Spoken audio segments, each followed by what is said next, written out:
बच्चों, कैसे हो आप लोग। आई होप आप सब लोग घर पर बिल्कुल ठीक होंगे। जैसा कि आप लोग जानते ही हो, कोरोना की वजह से हम लोग अभी इंस्टीट्यूट पे क्लास नहीं ले पा रहे हैं, बट कोई टेंशन लेने वाली बात नहीं है। हम लोग ऑनलाइन प्लेटफॉर्म से क्लासेस ले सकते हैं और आपके डाउट्स भी ले सकते हैं। ठीक है, तो हमने क्या डिसाइड करा है, हम लोग आपको रिकॉर्डेड लेक्चर्स प्रोवाइड करेंगे। ठीक है, आप लोग इन वीडियोस को 2 से 3 बार देखोगे। ठीक, जब तक आपको समझ में नहीं आए आप तब तक देखिएगा इन वीडियोस को। फिर आप अपने डाउट्स कॉल पे, मैसेज पे या व्हाट्सएप पे, जैसा आपको अच्छा लगे आप वैसे पूछ सकते हो। ठीक है, तो केमिस्ट्री में हम लोग ऑर्गेनिक शुरू करते हैं पहले 12th क्लास की। ठीक है, तो जो पहला चैप्टर हम लोग को यहाँ पढ़ना है वो है haloalkanes and haloarenes. देखो बच्चों, मैंने आपको 11th की ऑर्गेनिक के टाइम पे भी कहा था कि केमिस्ट्री के जो हमारे तीनों पार्ट हैं, फिजिकल, इनऑर्गेनिक, ऑर्गेनिक, इन तीनों पार्ट्स को पढ़ने का तरीका थोड़ा अलग है। फिजिकल में हम क्या करते हैं, हम पहले फॉर्मूला सीखते हैं, थोड़ी बहुत थ्योरी पढ़ते हैं और खूब क्वेश्चंस करते हैं उसके ऊपर। ठीक है, इनऑर्गेनिक में हम मेनली याद ही करते रहते हैं चीज़ों को, क्योंकि वहाँ पे याद करने वाली चीज़ें काफ़ी होती हैं। ठीक है, ऑर्गेनिक में क्या है, यहाँ हमें पहले चीज़ें याद करनी है, बाद में बहुत प्रैक्टिस करनी है। ठीक है, तो सेम फंड आपको याद रखना है। अभी क्या है कि हम क्योंकि 11 में काफ़ी चीज़ें याद कर चुके हैं, तो आपको मैं कुछ कुछ चीज़ें एक्सप्लेन करनी शुरू करूँगा अब। बट अभी भी आपको काफ़ी चीज़ें याद करनी हैं। ऑर्गेनिक जब मैं ख़त्म कर दूंगा उसके बाद आप समझो कि फिर उसके बाद आप जब विग्रस प्रैक्टिस करोगे तब आपको चीज़ें अच्छे से समझ में आनी शुरू होंगी। एंड बिलीव मी, ऑर्गेनिक बहुत ईजी है, इसमें आपको बहुत मज़ा आएगा, बट पहले आपको चीज़ें याद करनी पड़ेंगी। ठीक है, चलो बच्चों शुरू करते हैं haloalkanes and haloarenes. तो बच्चों आपको ध्यान होगा कि हमने 11th क्लास में इस टाइप की चीज़ सारी पढ़ी थी। मैंने आपको बताया था ये विनाइलिक ग्रुप होता है, ये एलाइलिक ग्रुप होता है, ये प्रोपेगिल, इसे फिनाइल बोलते हैं, इसे बेंजाइल, इसे बेंजल, इसे बेंजो, है ना, इसे आइसो, इसे नियो, ऐसे वाले को primary carbon, secondary carbon, tertiary carbon. ऐसा कार्बन जिसका एक ही बॉन्ड दूसरे कार्बन से हो प्राइमरी, जिसके 2 बॉन्ड दूसरे से हो सेकेंडरी, जिसके 3 है वो टर्शरी, है ना बच्चों। तो ये सब हम पढ़ चुके हैं। तो इस बार आप इस पूरे पेज को अच्छे से देख लीजिएगा। ठीक है, कोई भी दिक्कत तो मुझसे पूछिएगा, बट आई होप आपको दिक्कत नहीं आएगी। ठीक है, और इसे बेस्ड अगर क्वेश्चन भी करने, जैसे ये जो है इसे क्या बोलोगे आप, फिनाइल क्लोराइड, क्योंकि ये क्या है फिनाइल और ऊपर क्या लगा Cl, इसलिए फिनाइल क्लोराइड। ठीक है, इससे बेस्ड क्वेश्चन हैं, मैंने आपको सेम क्वेश्चन भी क्लास में कराए थे। ठीक, तो आप एक बार सारे देख लेना। आपको किसी भी पार्ट में दिक्कत आए तो आप वीडियो के दौरान इनका स्क्रीनशॉट खींच के मुझसे पूछ लेना बाद में व्हाट्सएप करके। ठीक है, बट मैंने ये सेम क्वेश्चन आपको करा रखे हैं, तो मुझे उम्मीद है आपको दिक्कत नहीं आएगी। ठीक है, चलो तो चैप्टर की शुरुआत हमारे लिए यहाँ से है, प्रिपरेशन ऑफ हेलो एल्कीन्स। मतलब हेलो एल्केन्स हम कैसे बनाएंगे। देखो, हेलो का मतलब है हेलोजन और एल्केन्स तो आप जानते ही हो। तो बेसिकली ऐसे कंपाउंड्स जहाँ एल्केन पे हेलोजन लगे होते हैं, हमें उनकी प्रिपरेशन समझनी है। ऑर्गेनिक में हमारे अभी मेनली 4 चैप्टर्स हैं। पहला है हेलो एल्केन्स, हेलो एरीन्स, फिर आएगा फिनॉल, ईथर एंड अल्कोहल, फिर आएगा aldehyde, ketones and carboxylic acid, और फिर फोर्थ आएगा अमीन्स।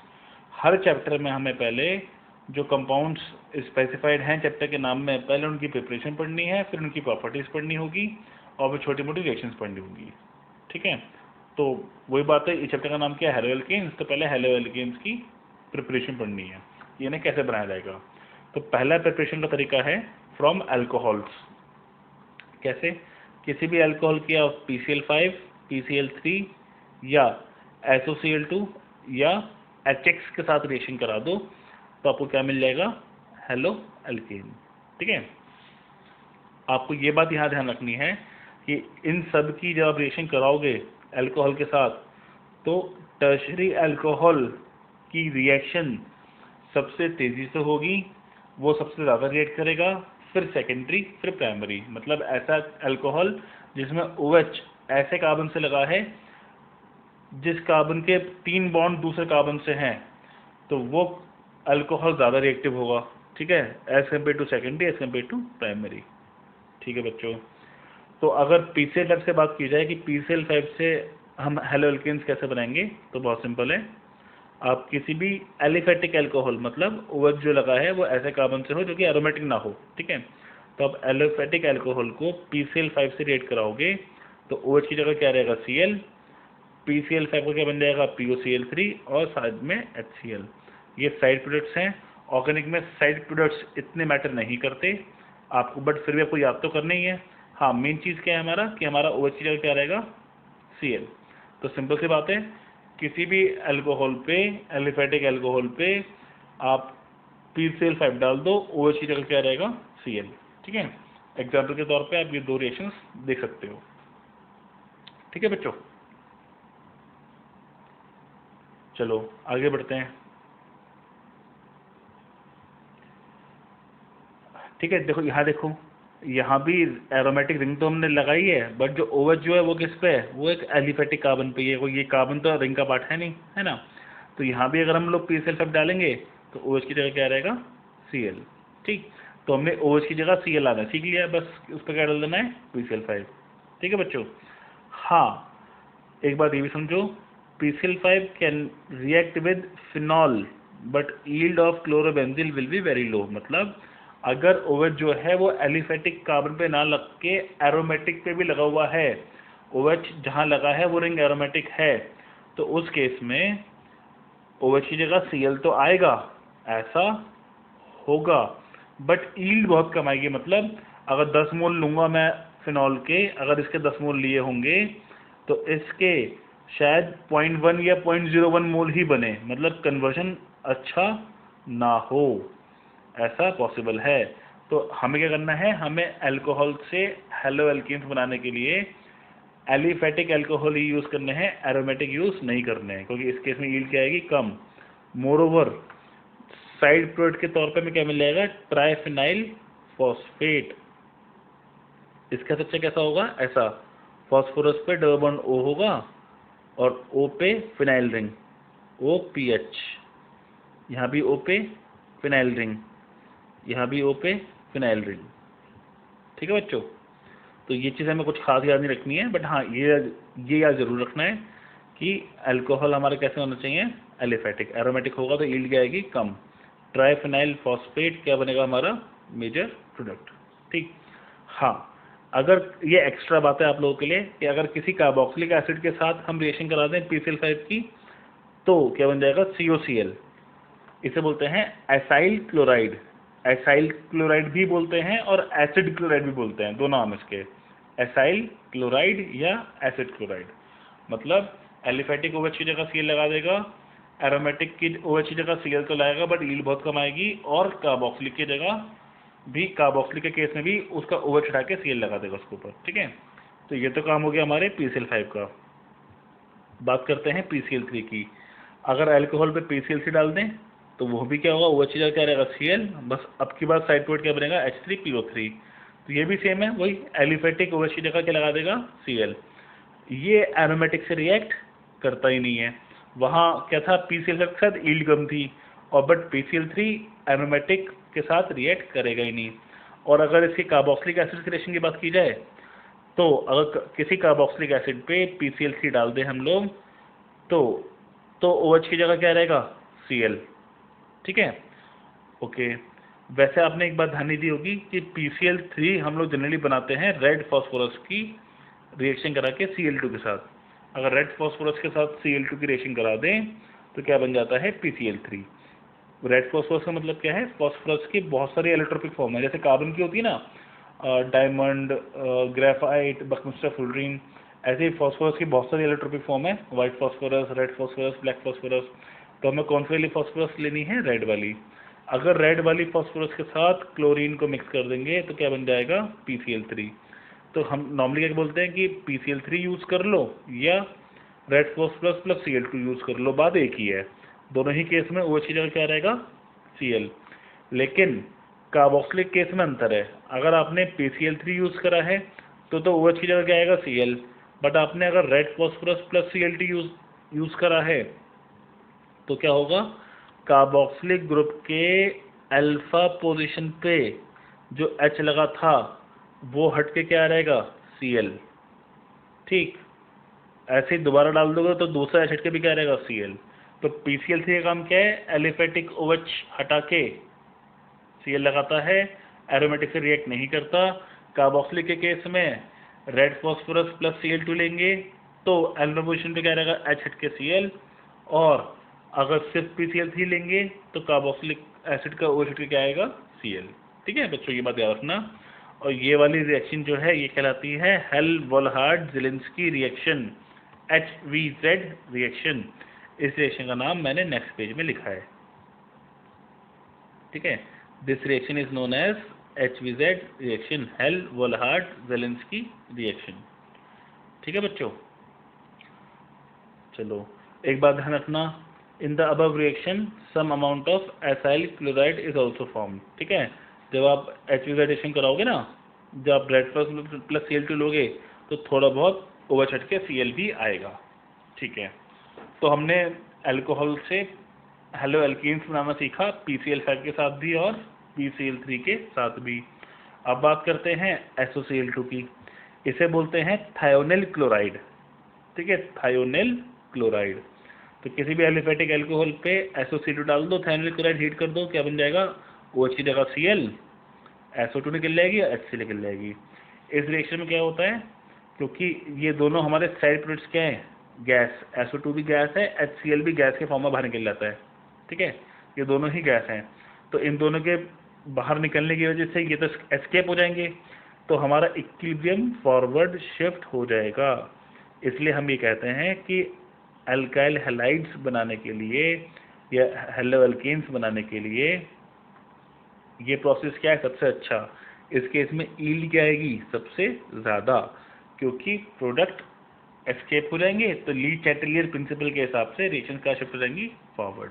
ठीक, दूसरी बात, यहाँ पे अगर कार्बोक्सिलिक एसिड से रिएक्शन कराएं हम लोग तो भी वही OH हट के Cl आ जाएगा। ठीक है, तो यही बात जो मैंने आपको समझाई थी मैंने यहाँ लिखी है, preparation of haloalkanes from alcohol and thionyl chloride is best method as other two products are escapable gases, thus we get pure haloalkane and equilibrium keeps on shifting towards product। equilibrium products के साथ shift होगा तो product ज़्यादा से ज़्यादा मिलेगा। तो चौथी चीज़ है कि हम लोग हेलोएल्केन्स कैसे बनाएंगे, HX की रिएक्शन के साथ। तो X तो हेलोजन है, तो ये तो HI भी हो सकता है, HBr भी हो सकता है, HCl भी होता है। HF की जनरली हम बात ऑर्गेनिक केमिस्ट्री में करते नहीं है ना। तो पहली बात तो आप ये समझो कि जो आप हेलोएल्केन्स लोगे उनमें से HI की रिएक्टिविटी ज़्यादा है, HBr की कम, HCl की उससे भी कम। नीचे मैंने लिखा है कि HI हम कैसे बनाते हैं, KI पे H3PO4 डाल दो, HI बन जाता है। NaBr पे H2SO4 डाल दो, HBr बन जाता है। HCl पे NaCl पे कॉन्क H2SO4 डाल दो, HCl बन जाएगा। ठीक है, तो अगर किसी एलिफेटिक अल्कोहल को कॉन्क HCl से रिएक्ट कराओगे तो रिएक्शन नहीं होती, ये आपको याद रखना है। HCl की रिएक्टिविटी कम है ना, तो नॉर्मल ऑर्डिनरी अल्कोहल HCl के साथ रिएक्ट नहीं करता। हाँ, आप भयंकर रूप से हीट कर दो तो बात अलग है, तो रिएक्ट कर भी जाए। तो यहाँ देखो इस केस में ऑर्डिनरी अल्कोहल HI के साथ तो रिएक्ट कर लेगा, ठीक है, HCl के साथ अगर आप हीट कर दोगे तो कर लेगा, या HCl गैस के साथ भी आप हीट कर दोगे तो भी कर लेगा। बात समझ रहे हो आप। तो HI के साथ करेगा ऑर्डिनरी अल्कोहल, HCl के साथ रिएक्ट नहीं करेगा, बट HCl के साथ आप हीट कर दो या HCl गैस के साथ आप हीट कर दो तो रिएक्ट कर लेगा। ये वाली रिएक्शन कहलाती है हमारी ग्रूव्स प्रोसेस। आपको ध्यान रखना है इसका नाम, ग्रूव्स प्रोसेस। ठीक है, ठीक है बच्चों। तो एक एग्जाम्पल देखो, अगर हम लोग ग्लिसरॉल की रिएक्शन करा दें, ऐसा ही है ना, 3 लगातार कार्बन में जब OH होते हैं तो ऐसा कंपाउंड कहलाता है ग्लिसरॉल। जब इसकी रिएक्शन कराते हैं HI के साथ तो तीनों OH हट के क्या रहेंगे, I, कोई HI रिएक्ट करता है। फिर आपको एक बात की कंसेप्ट ध्यान रखना है कि लगातार कार्बन पे I स्टेबल नहीं होता। 2 नेबरिंग कार्बन पे अगर आयोडीन आ जाए तो वो स्टेबल नहीं होते, वो आयोडीन I2 के फॉर्म में लीव हो जाएगी और वहाँ पे क्या रहेगा, डबल बॉन्ड। ठीक है, लगातार कार्बन पे I स्टेबल नहीं होता, ये फैक्ट है, आपको याद रखना है, क्योंकि I थोड़ा मोटा ग्रुप है इसलिए स्टेबल नहीं होता, वो लीव कर जाता है। ठीक है, जैसे ही डबल बॉन्ड आएगा तो मार्कोनिकोव एडिशन तो हम पढ़ चुके हैं 11वीं क्लास में, मार्कोनिकोव वाला आप एडिशन कर दो, I ऐड हो जाएगा। ठीक है बच्चों, फिर जैसे I ऐड होगा फिर लगातार 2 कार्बन का आई आ गया, फिर ये निकल जाएगा, फिर डबल बॉन्ड आएगा, फिर डबल बॉन्ड आ गया तो आप मार्कोनिकोव रूल से अच्छा ऐड कर दो, ये बन जाएगा। तो इस रिएक्शन इस रिएक्शन कराने पे एट दी एंड क्या मिलेगा, ये। आप इस रिएक्शन को ध्यान से देखो, ठीक है। चलो, तो बच्चों हम लोगों ने अल्कोहल्स के से हेलो एल्केन्स बनाने सीख लिए, PCl5, BCl3, SOCl2 और HX की रिएक्शन के साथ। अब एक टेस्ट है ये लुकास टेस्ट। टेस्ट का मतलब 2 कंपाउंड को डिस्टिंग्विश करने के काम में आएगा ये। जैसे आपको प्राइमरी, सेकेंडरी और टर्शरी अल्कोहल्स को डिस्टिंग्विश करना हो आपस में, कि भाई आपके पास 3 कंटेनर है, एक में प्राइमरी अल्कोहल है, एक में सेकेंडरी अल्कोहल है, एक में टर्शरी अल्कोहल है। आपको पता लगाना है किस में कौन सा है, किस में प्राइमरी, किस में सेकेंडरी, किस में टर्शरी। तो आप क्या करोगे, आप तीनों की ही लुकास रीजेंट से रिएक्शन कराओगे। लुकास रीजेंट क्या होता है, एनहाइड्रस ZnCl2, एनहाइड्रस ZnCl2 के साथ कॉन्क HCl, इन दोनों का मिक्सचर कहलाता है हमारा लुकास रिएजेंट, ठीक है। तो प्राइमरी अल्कोहल की अगर रिएक्शन कराएंगे इसके साथ तो कोई रिएक्शन नहीं होगी। टर्शरी के साथ कराएंगे तो इमीडिएट रिएक्शन हो जाएगी हाथ के हाथ। और अगर सेकेंडरी के साथ रिएक्शन कराएंगे तो रिएक्शन होगी 5 मिनट बाद। टर्बिडिटी मतलब धुंधलापन, धुंधला मतलब पन मतलब रिएक्शन कुछ हुआ है ना वहाँ पे, तभी तो अपना धुंधलापन आएगा। तो टर्बिडिटी आएगी 5 मिनट के बाद, मतलब रिएक्शन होगी 5 मिनट के बाद। तो हमने प्राइमरी, सेकेंडरी और टर्शरी अल्कोहल्स को डिस्टिंग्विश करना सीख लिया, ठीक है। यहाँ पे एक बात देखो, ZnCl2 get attach to oxygen of alcohol in order to break CO bond. हमें करना क्या है ना, हमें तो अल्कोहल को डिस्टिंग्विश करना है, तो ऑब्वियसली बात है कि हमारा लुकास एजेंट उससे रिएक्ट करेगा। तो यहाँ पे ये बात लिखी है कि लुकारिन करता क्या है, ZnCl2 अल्कोहल के O के साथ जुड़ जाता है और CO बॉन्ड तोड़ने में हेल्प करेगा, और CO बॉन्ड टूट जाएगा तो वहाँ पे Cl लग जाएगा HCl से, तो रिएक्शन हो जाएगी, ठीक है। क्योंकि प्राइमरी के केस में ये बॉन्ड तोड़ना मुश्किल होगा, क्योंकि प्राइमरी केस में कार्बोकेटायन हमारा अच्छा नहीं बनेगा, स्टेबल नहीं बनेगा, ये बात हम सीख चुके हैं 11th क्लास में। तो इसलिए प्राइमरी की रिएक्शन होती नहीं है, और टर्शरी केस में कार्बोकेटायन बहुत स्टेबल बनेगा, इसलिए रिएक्शन इमीडिएटली हो जाती है, ठीक है बच्चों। कोई डाउट्स हो तो आप अच्छे से पढ़ लेना, मुझसे व्हाट्सएप पे पूछ लेना, ठीक है। चलो, ये तो थी अभी तक पहली रिएक्शन की पहली प्रिपरेशन अल्कोहल से। सेकंड पढ़ो आप फिंकलस्टीन। इसमें करते हैं हम लोग, ये अल्काइल हैलाइड को ही मॉडिफाई करने काम में आता है, मतलब हमें बेसिकली ये आइडोहेल्केन बनने काम में आता है, आइडो एल्केन, ठीक है। तो आपके पास सपोज करो क्लोरो या ब्रोमो अल्केन है, आपको उससे आइडो बनाना है, तो आप क्या करोगे, क्लोरो या ब्रोमो अल्केन की रिएक्शन करा दोगे NaI के साथ एसीटोन में। सॉल्वेंट क्या लोगे आप, एसीटोन। तो जहाँ पे भी Cl या Br था उसका क्या रहेगा, I, और Na के साथ क्या रहेगा आपका क्लोरीन या ब्रोमीन, ठीक है। तो आप ऐसे Cl या Br हटा के I लेके आ सकते हो। ये रिएक्शन जो है ये SN2 का टाइप है।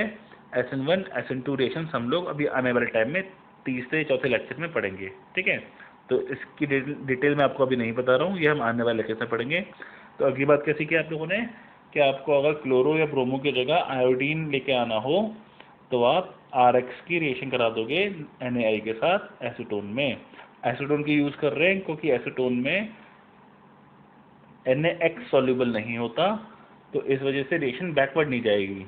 ये सॉल्युबल ही नहीं है एसीटोन में, तो रिएक्शन बैक जाने से रुक जाएगी, ठीक है बच्चों। ये बात हम लोगों ने 11वीं क्लास में पढ़ी थी, ठीक है। तो हमारा काइंड ऑफ रिविजन हो गया इस वाली बात के लिए। चलो बच्चों आगे बढ़ते हैं। अगली रिएक्शन है बोरोडीन हुंसडीकर रिएक्शन। इसकी हेल्प से भी हम लोग हेलो एल्केन्स बना सकते हैं। कैसे, कोई भी सिल्वर सॉल्ट ले लो कार्बोक्सिलिक एसिड का, कार्बोक्सिलिक एसिड में H की जगह Ag लगा दो, क्या लाएगा, silver salt of carboxylic acid. उसके आप रिएक्शन करा दो ब्रोमीन या क्लोरीन के साथ। CCl4 का सॉल्वेंट लेना और रिफ्लेक्स कर देना है। रिफ्लेक्स का मतलब होता है काइंड ऑफ हल्का फुल्का, आप ऐसे समझो कि कंटेनर को थोड़ा सा बंद करके, मतलब उसको मुंह बंद करके उसको हीट करना। उससे क्या होगा, जितने वेपर्स बनेंगे वो बाहर जा नहीं पाएंगे, तो वापस मतलब वेपर्स बाहर नहीं जा पाएंगे, सॉल्यूशन में रहेंगे। बट अगर हम लोग प्रॉपरली बंद कर देंगे, अगर हम लोग बिल्कुल क्लोज कर दें कंटेनर को फिर हीट करें, तो अंदर टेम्परेचर बढ़ने की वजह से प्रेशर बहुत डेवलप हो जाएगा, वो फट जाएगा।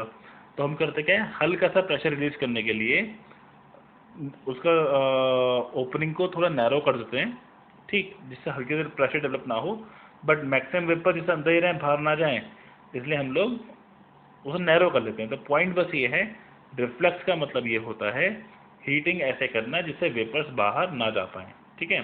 तो पॉइंट क्या है, silver salt of carboxylic acid की ब्रोमीन या क्लोरीन के साथ रिएक्शन कराएंगे, CCl4 का रिफ्लक्स करेंगे, तो हमारा सिल्वर सॉल्ट जहाँ भी लगा था, जिस कार्बन जिस COOAg अटैच था, उसी कार्बन पे ब्रोमीन या क्लोरीन आ जाएगा, CO2 और AgBr बाहर निकल लेंगे।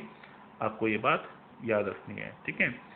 तो ये यील्ड बेटर होगी अगर ये जो हैलाइड बन रही है, अगर प्राइमरी बन रही है तो यील्ड अच्छी आएगी as compared to secondary, as compared to tertiary.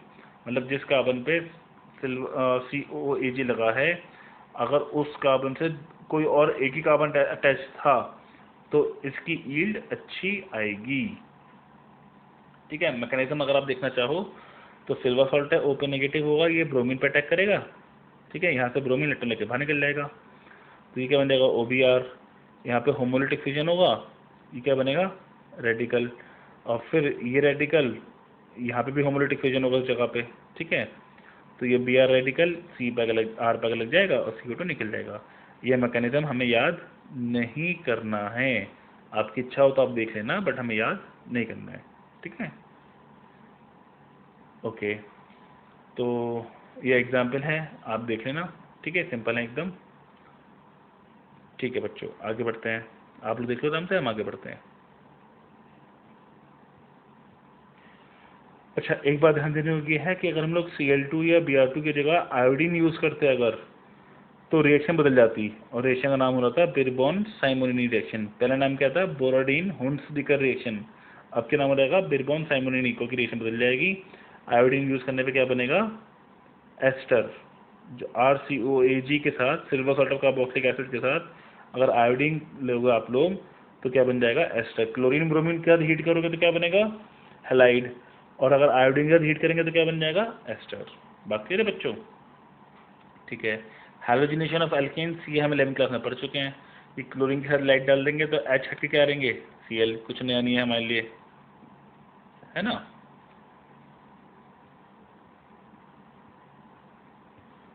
ठीक है बच्चों, और अच्छा ये बात तो ऑब्वियस है कि जब आप ये रिएक्शन कराओगे तो रेडिकल्स बनेंगे, और एलाइलिक रेडिकल रेजोनेंस की वजह से ज़्यादा स्टेबल होगा as compared to tertiary, as compared to secondary, as compared to primary.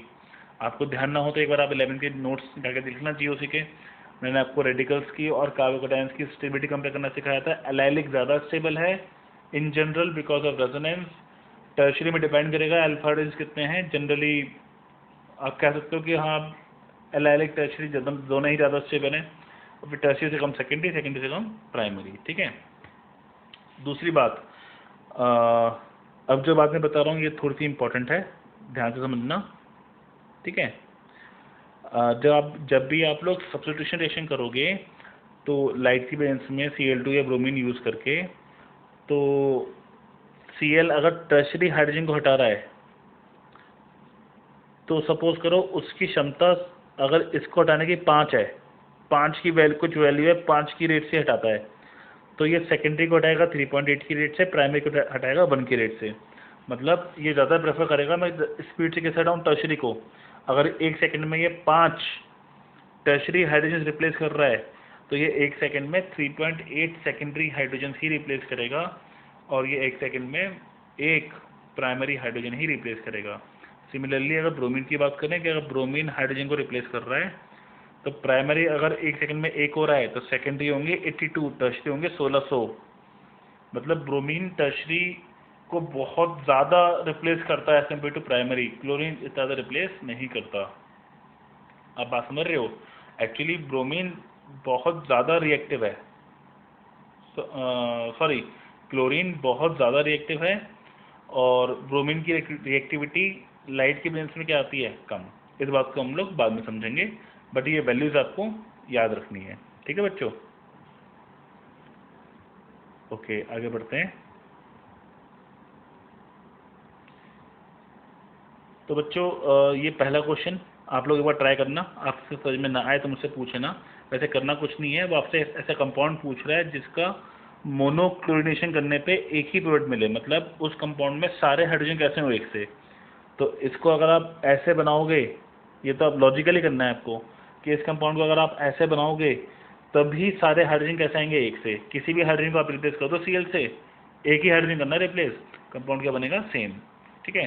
Similarly आप ये क्वेश्चन ट्राई करना कि C5H12 को कैसे कैसे बनाया जाए कि इसके मोनोक्लोनेशन से एक ही कंपाउंड बने, 3 कंपाउंड बने, 4 बने। तो अगर आप ऐसे अरेंज करोगे तो एक ही बनेगा, ऐसे करोगे तो 3 बनेंगे, ऐसे करोगे तो आप 4 बनेंगे। ठीक है। तो ये आपको पहला और दूसरा क्वेश्चन बहुत ज़्यादा टफ नहीं है, आप लोग कर लोगे, एक बार ट्राई करना, नहीं है तो मुझसे पूछ लेना। ठीक है।